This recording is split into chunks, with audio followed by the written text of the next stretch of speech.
Très simple. Comme je vous l'ai dit, on a souffert. On a souffert de cette crise. Nous sommes des victimes collatérales de cette crise, puisqu'on était dedans, on ne pouvait pas faire autrement. La particularité de CIMAT, c'est une entreprise locale. Nous ne sommes pas une multinationale, donc on n'a pas de réseau. Donc la crise nous a touchés de plein fouet.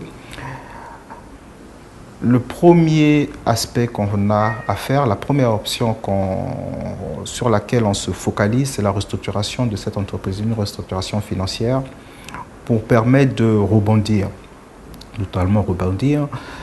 Donc je vous donne, après cet aspect, c'est le renforcement de nos ressources propres pour permettre de compétir encore mieux.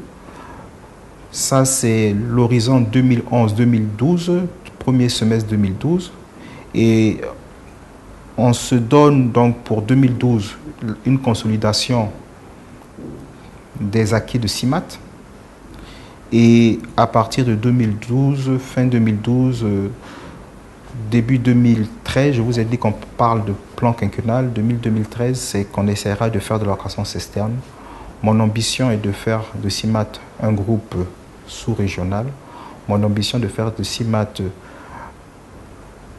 un réseau, et ce réseau passera par la croissance externe. Que nous avons une vision claire et précise de la progression de notre entreprise, et que cette vision claire et précise de la progression de notre entreprise puisse permettre, si on veut partir d'un point de vue un peu plus macro, permettre que l'intégration économique africaine soit une réalité. Si nous avons les mêmes normes de gestion, les mêmes reporting, les mêmes retours sur investissement, avec des taux de rendement internes, voire meilleurs qu'en Europe, je ne vois pas qui ne va pas investir dedans. Et puis à la fin, c'est pérenniser une structure comme la nôtre. On m'a reproché, je dirais à tort, mais bon, c'est un reproche qu'on le fait, qu'en disant que nous sommes une entreprise familiale. On croit que c'est une entreprise familiale où M. Éoulier fait un one-man show, il est le seul à mener sa barque. Je crois que c'est le moment de prouver que c'est peut-être à tort, et c'est le moment aujourd'hui aussi de prouver que dans des structures comme les autres, il y a des institutionnels, dans les structures comme CIMAT, il y aura des institutionnels.